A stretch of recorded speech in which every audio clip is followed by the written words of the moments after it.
आखि जे तारा सामुका हसर झरे मुकुता ओठा फूल पाखड़ा लागे से चंद टुकड़ा सपन रे आसे जाए नींद भांगी चली जाए दिए ना के बेधरा के बेछाई के बेखारा के बेछाई के बेखारा आखि जे तारा सामुका हसर झरे मुकुता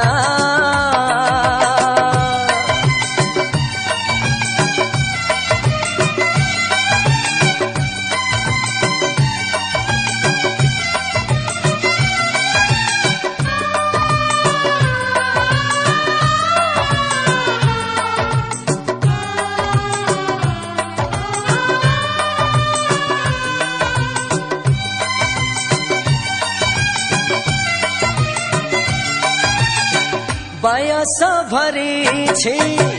रूप अंगे अंगे कबरी खोलिले मेघ ढेउ भांगे अजଣା राई जा राजा जे मसीए ता आखि चाहानी छाती चिरी दिए गभारे फूल गजरा आखिर प्रीति इशारा लाजरसी प्रतिमा नहीं रे तारा उपमा मीठा मीठा कथा कहे कहना से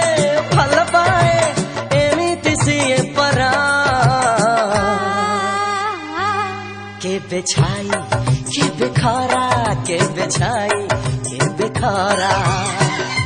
आखि जे तारा सामुका हसर झरे मुकुता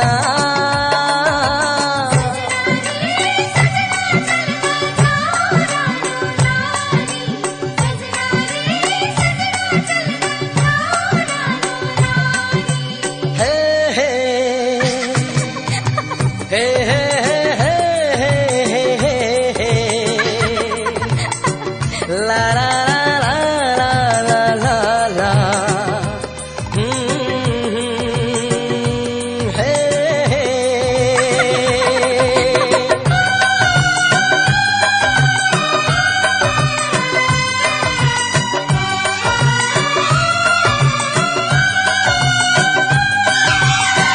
जीवन छुटाई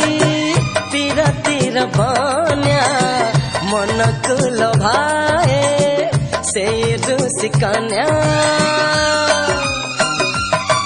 हाय झलक देखे सिए लुचि जाए सत्य की बिजुली मेघे हज जाए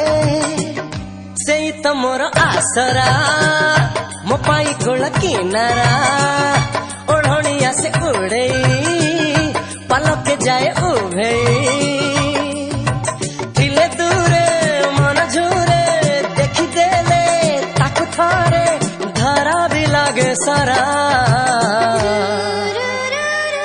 के बेछाई के बेखारा के बेछाई के बेखारा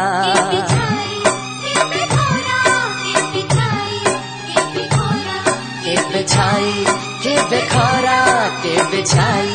के बेखारा।